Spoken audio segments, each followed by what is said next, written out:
um pregador louco assim, mas é assim que Deus te quer, amém?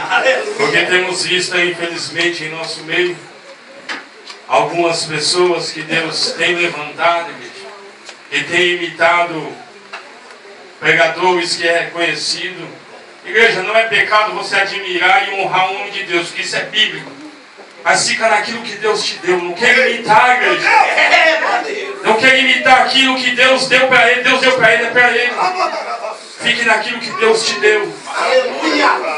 Amém? Vamos ler a palavra do Senhor sem perca de tempo. Somente o versículo 1 e o versículo 2 do livro de Ezequiel, capítulo 37. Amém? Aleluia, Deus. Amém, igreja? Vou estar lendo para não tomar muito tempo. Amém? Que nós temos horário para sair do ônibus. Amém? Que nós viemos, como já foi dito aí, lá de Itaquaquecetuba. Amém? E quero também pedir perdão porque o motorista se perdeu e chegamos atrasados.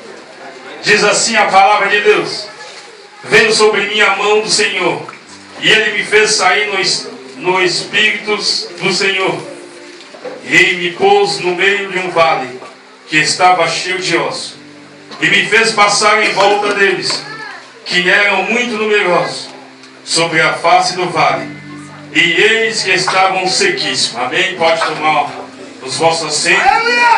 Ainda continuando glorificando e exaltando o nome de nosso Deus, que é bom.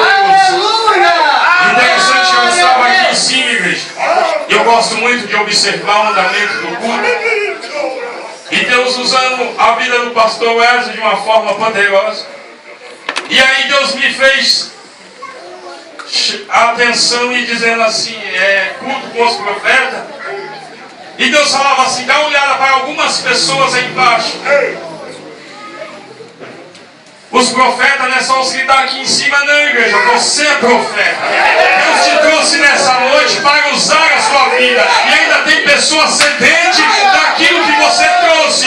Porque se você trouxe azeite do Senhor, não é para você levar para a sua casa de volta. Se você está cheio do azeite do Senhor, é para compartilhar e dividir com o seu irmão que está sedente do azeite que você trouxe essa noite.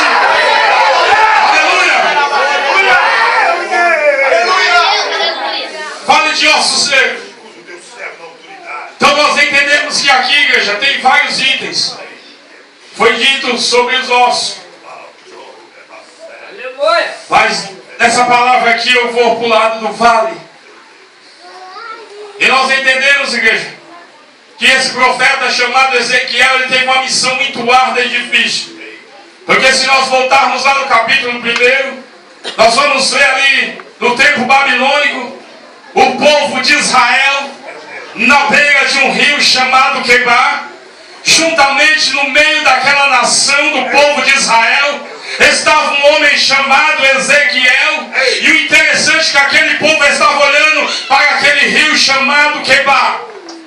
Contrapartida estava o profeta Ezequiel olhando para o alto, porque ele não estava vendo o que o povo estava vendo, ele estava vendo a visão que Deus tinha entregado para ele.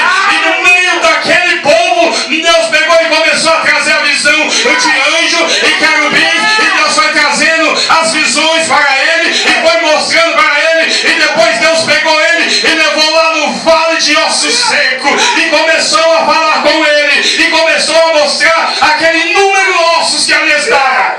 E a Bíblia diz sobre vale de osso seco e sequíssimo. Por que seco e sequíssimo?